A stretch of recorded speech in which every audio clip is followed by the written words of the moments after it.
Gagamit ang pamahalaan ng Artificial Intelligence o AI para mabilis na matukoy ang mga irregularidad sa infrastructure projects. Si Kenneth Pasyente sa report.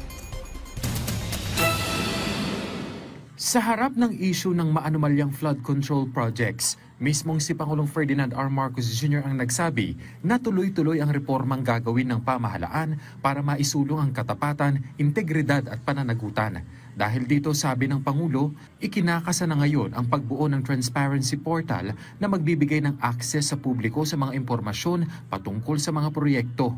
Kabilang na ang detalye ng mga kontratista, mga ahensyang nagpapatupad nito, maging ang lokasyon at estado ng proyekto. Ibig sabihin, babantayan natin ng husto every step of the way. Bawat hakbang sa prosesong ito ay babantayan natin na mabuti para pag may nakita tayong hindi tama nagawa o against the rules and regulations ay makikita natin kaagad at hindi na natin pababayaan na makikita lang after 2-3 years, kagaya na nangyayari ngayon. Ipatutupad din anya ang sistematikong reforma lalo na sa disenyo ng proyekto, pag-aalok at pagkuha ng kontrata, at mga sistema ng pagbabayad na lahat anya ay naglalayong paigtingin ng transparency, matiyak ang seguridad ng datos at maiwasan ang mga pagkakataon para sa katiwalian. Upang matiyak naman na ang pondo na nilalabas natin para sa mga proyekto ay talagang tapos na.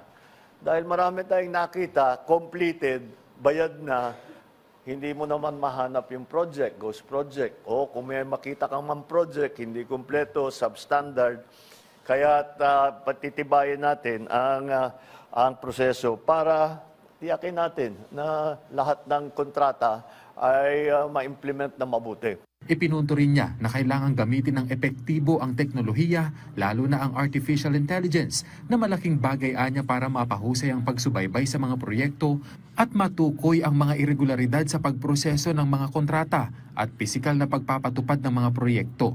Meron tayong smart technology para tignan kung ano ba talaga ang standard, kung maganda ang pagkaayos. Ito tinitignan yung kung talagang linalagyan ng rebar, kung makapal talaga yung konkreto, yung semento sa tamang specification. Yung isa pa naman, yung isang smart technology na gagamitin natin, yung aking nabanggit, titingin sa proseso ng kontrata para pag may nakitang hindi tama, ay makikita natin kaagad. Maglilista yun, makikita natin, babalikan natin at imbestigahan natin bakit ganyan ang nangyari. Sa kabila ng mga reformang ipatutupad, binigyang bigat din ng Pangulo ang papel ng publiko para maisiwalat ang mga katiwalian. Lalo't mula nang umarangkada ang sumbong sa Pangulo website noong Agosto, nasa mahigit 20,000 reports na ang natanggap ng pamahalaan. Napakahalaga ng impormasyon na ibinibigay ng taong bayan sa ating pamahalaan na madaming impormasyon na hindi namin makukuha kung hindi sa inyong sumbong. Kaya ipagpatuloy po ninyo yung inyong pag-report sa amin kapag meron kayong nakita na dapat tignan, dapat imbestigahan, dapat pag-aralan. Ang sumbong sa Pangulo website ay inisyatiba ng pamahalaan kung saan rektang makapagre-report ang publiko ng anumang irregularidad na nakikita nila sa mga proyekto sa kanilang lugar. Kenneth Pasyente, para sa Pambansang TV, sa Bagong Pilipinas.